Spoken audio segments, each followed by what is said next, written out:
Hello, this is Scott and the Media Technomage, and today I am going to be talking about television, and more specifically, the media I'm talking about is for Roku streaming services. Now, there's 10 of them that I'm going to be looking at, ranging from free to, I think, it's about $18, I think is the top one, but going to go through them, things I like about them, things I don't like, and hope you appreciate the information.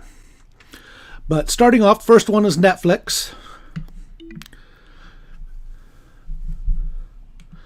And I'll sign in here.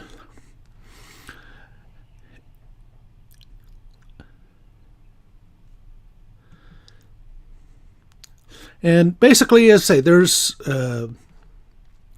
a lot of shows I like on here. Watch the Magicians, Sherlock. Lock and Key is a great new series. I just recently finished watching October Faction, which is something I would highly recommend. And Altered Carbon has season 2 coming out. And Outlander is there, so they have a lot of different things that you can go through and look at, and they have the widest categories so that you can go through in specific areas and see what they have to offer. I'm paying $13.55 a month, which includes tax. Dexter Morgan. I don't know what made me the way I am. So we'll sign out here, and next we'll go to Prime Video. Now, Prime Video is $119 a year. At least that's what I'm paying. And the thing that I like about it is, you can pay to stream certain shows, new release movies before they come out. But you also have the option is they offer independent channels like Shudder. I pay for that as a independent channel. Full Moon. IMDb is a free channel. But, they also have, so in their CBS All Access, HBO, Showtime. So you can go through and set up all your streaming services to go through Amazon Prime.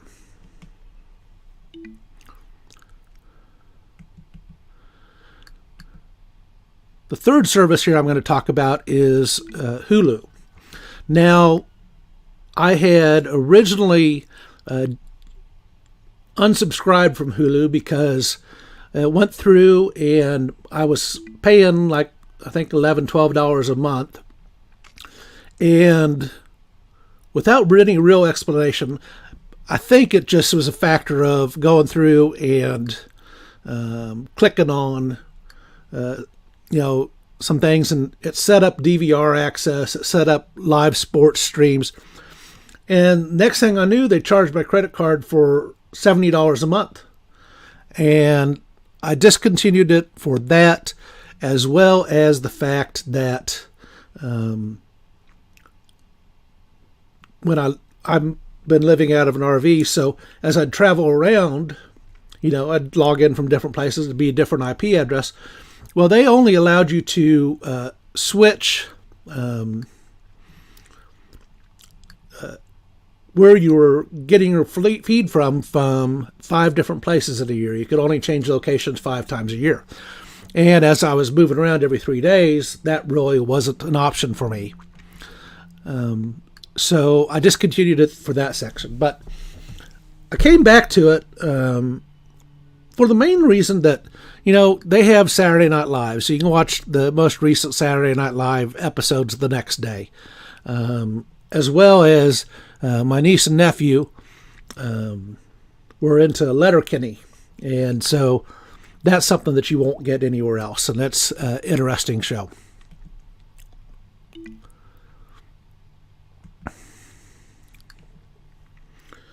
And Hulu I pay $5.99 a month for. Number 4 here is CBS All Access. And I originally subscribed to this to get Star Trek Discovery.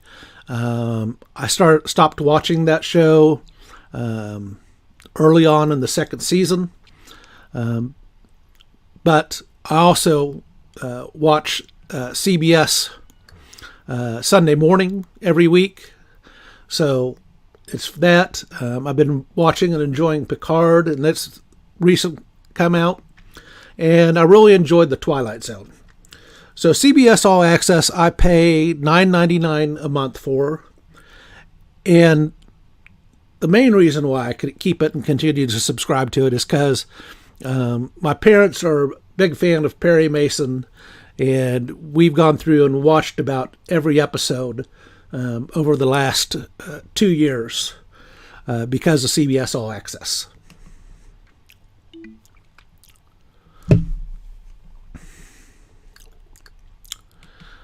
The next service that I'm going to talk about is Disney Plus. Now, I don't currently pay anything for Disney Plus because I was given a free subscription because I'm a Verizon customer. But if you want to subscribe to it, it is $6.99 a month. And they have an option for $12.99 a month. You can get Disney Plus, Hulu, and ESPN Plus, which those three individually would be about $18. So you save about $5 a month doing that. Once I have to pay for Disney Plus, I will probably go to that model and unsubscribe from my other two services. The main things I like about Disney Plus is all the Marvel movies are there, as well as The Mandalorian. Those are the things that I watch on Disney Plus.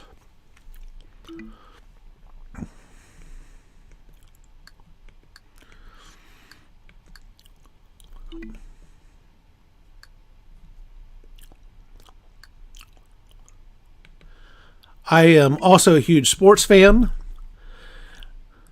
So I have a subscription to ESPN Plus. It is $4.99 a month. That allows me to go through and watch K-State football, K-State basketball, those games that are on ESPN Plus that you wouldn't be able to get otherwise. I've also got a Suddenlink subscription, so that allows me to stream live all the regular ESPN channels.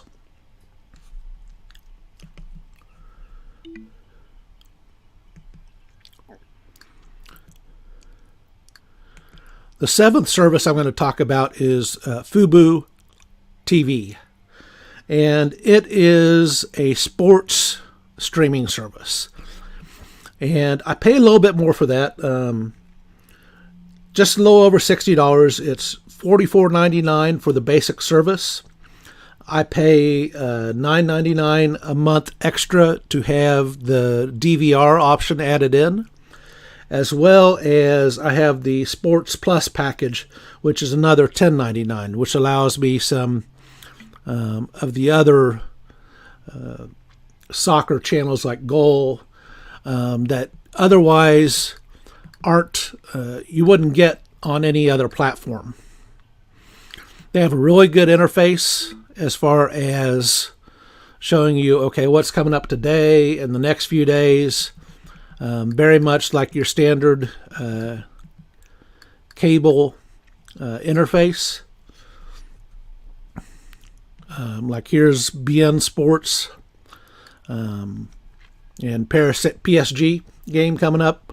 That's stuff that you wouldn't normally get on any other service.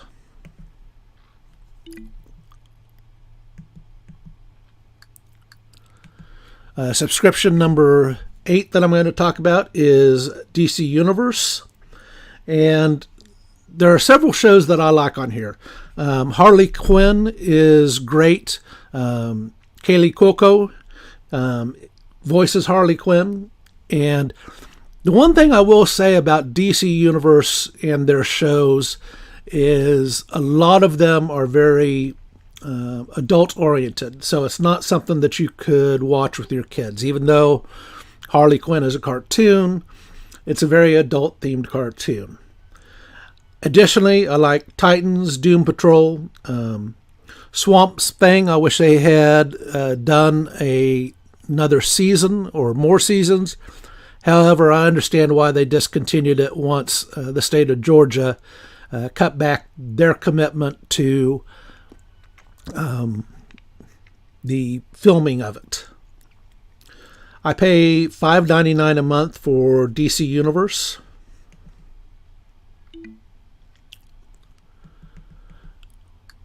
I added the CW on here.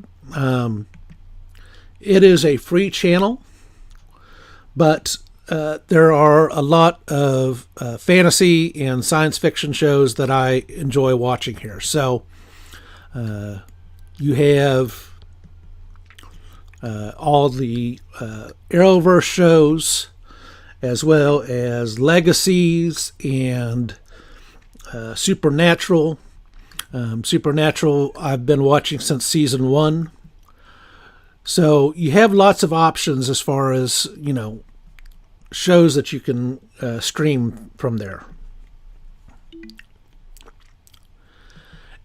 And finally, talk about the channel that I'm filming this for, which is YouTube. YouTube is free. I use it with the advertisings intact, so I watch ads when I typically go through stuff. But you can pay $15.99 a month, and that will allow you to download videos so that you can watch them offline. It allows you access to YouTube Music, and it also gets rid of all the commercials on the channel. So I may do that some point in time in the future. Overall, that is the 10 streaming services that I'm currently using on my Roku. I'll put a link to where you can purchase Roku on Amazon below. But thank you for your time and have a great day.